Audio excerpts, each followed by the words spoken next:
Up to this point, we've covered two major domains: urban forest management and arboricultural practices. We've also explored communication and public engagement. Now we're moving into the final domain: administration, policy, and planning.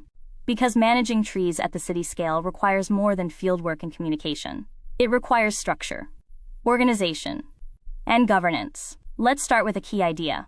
Urban forestry is a program, not just a collection of activities. And like any program, it needs leadership, coordination, and systems to function effectively. Administration is what makes that possible. Now let's talk about what administration includes. It involves managing staff, budgets, operations, and program goals. It includes setting priorities, allocating resources, and ensuring that work is completed effectively. Administration connects strategy to execution. Now let's consider policy. Policy defines the rules and guidelines that shape how urban forestry is implemented. As we discussed earlier, this includes tree ordinances, development regulations, and management policies. Policy ensures consistency and accountability. Now let's talk about planning. Planning defines long-term direction. It sets goals and identifies strategies to achieve them. Administration, policy, and planning are closely connected. Planning defines what should happen.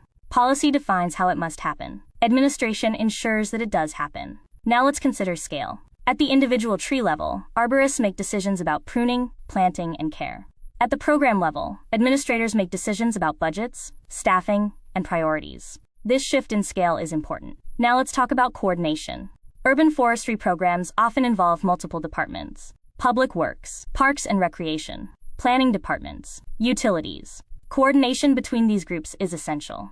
Without it, efforts can become fragmented. Now let's consider leadership. Effective programs require leadership. Leaders set direction, communicate goals, and guide decision-making. They also represent the program to stakeholders and decision-makers. Now let's talk about accountability. Programs must demonstrate that they are using resources effectively. This includes tracking performance, reporting outcomes, and adjusting strategies as needed. Now let's connect this to earlier topics.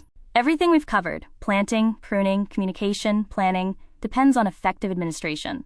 Without it, even well-designed programs can fail. Now let's consider the role of urban forestry professionals. As professionals advance in their careers, their roles often expand beyond technical work.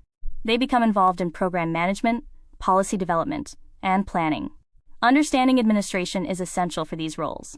For the ISA Urban Forest Professional Exam, focus on program structure. You should understand the role of administration in urban forestry, the relationship between policy and planning, how programs are organized and managed, and the importance of coordination and leadership. Questions may involve identifying how programs function at a systems level.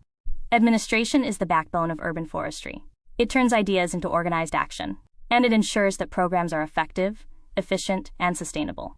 In the next podcast, we'll continue by exploring organizational structures and how urban forestry programs are designed within cities and agencies. You've been listening to the Arborist-podcast. Our goal is to grow our collective knowledge, one domain at a time. If you enjoyed the podcast, please like, share, and subscribe to help us keep this momentum. Until next time, let's keep growing this community together.